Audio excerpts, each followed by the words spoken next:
back your homes, or restore your dead to life. But perhaps I can give you justice in the name of our king.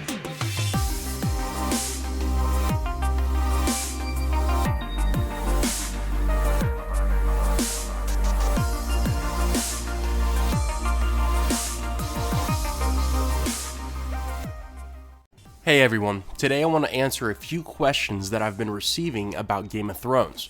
Like always, there will be spoilers from seasons 1 through 6, so if you're not caught up with everything, this will be your warning. Alright, so among the many questions I received, Valyrian Steel is one of the most popular topics.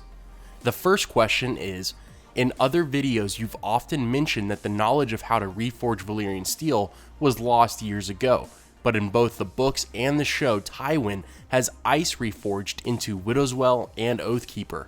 Currently rereading the books and haven't gotten back to this part for any clues, but who might be the blacksmith that can reforge Valyrian Steel? Let me first clarify that the process of reforging Valyrian Steel hasn't been totally lost from the world.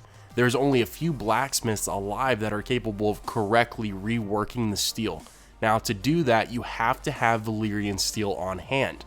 The original creation process of Valyrian Steel is what has been lost due to the Doom of Valyria.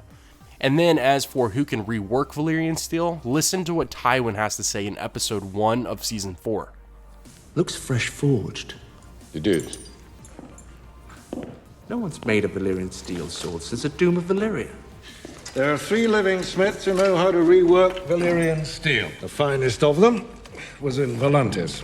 He came here to King's Landing at my invitation. Hopefully that clears up any blacksmith questions.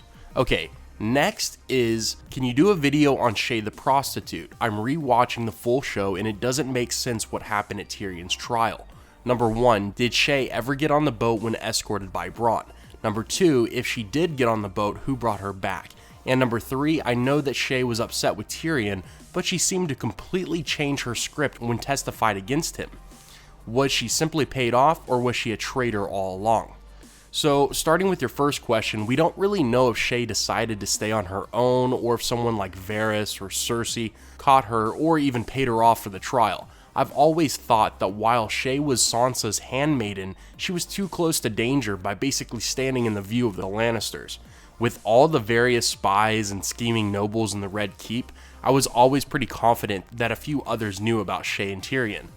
There are numerous theories on her true purpose, like was she a spy the whole time, or was she truly in love with Tyrion? I feel like she never got on the boat in the first place. The show definitely doesn't add any additional explanation, so I'm pretty sure it's supposed to be assumed that Shae stayed back in King's Landing.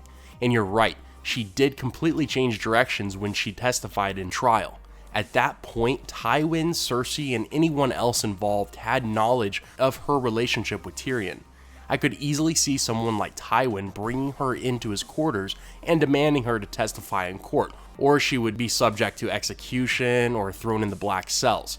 Shae obviously would do anything to keep herself alive and unharmed, and that may just have enticed her to become romantic with Tywin, hoping that at the end of it all, he would keep his word and not harm her. Other than that, your guess is as good as mine. I've heard arguments for Bronn being aware of Shae staying in King's Landing, but refusing to alert Tyrion.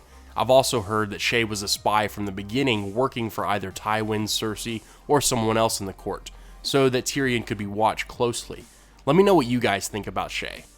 Alright, so the next question is Cersei under the influence of the Iron Bank? The Iron Bank is said to take what is theirs several times during the show. The crown is millions in debt, and to top it off, in season 6 we see Cersei break from her normal attire and ends the season wearing black with silver/iron epaulets. Could there be anything to this? Out of every danger in the world, the Iron Bank of Bravo should be near the top. When you look at a rich family like the Lannisters, just know that the Iron Bank is extremely more powerful and wealthy. They have most of the world's wealth, and just like you said, the crown is millions in debt. But here's the truth, the Iron Bank is very unlikely to cooperate with Cersei at this point.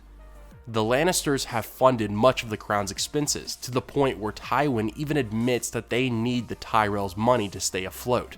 The Iron Bank realized that the Lannisters had really done nothing to start paying back their debts, so they decided to fund Stannis' claim for the throne. Currently, the Iron Bank will fund whoever they believe serves them the best chance of repaying the debt.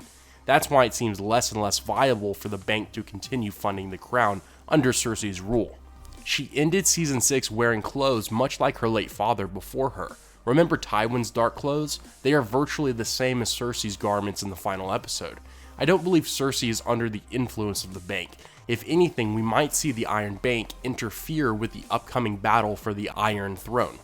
It will definitely be interesting to see what happens. That's going to do it for today's video. Let me know your questions for the next Q&A, and as always, have a great day, take care, and I will see you tomorrow.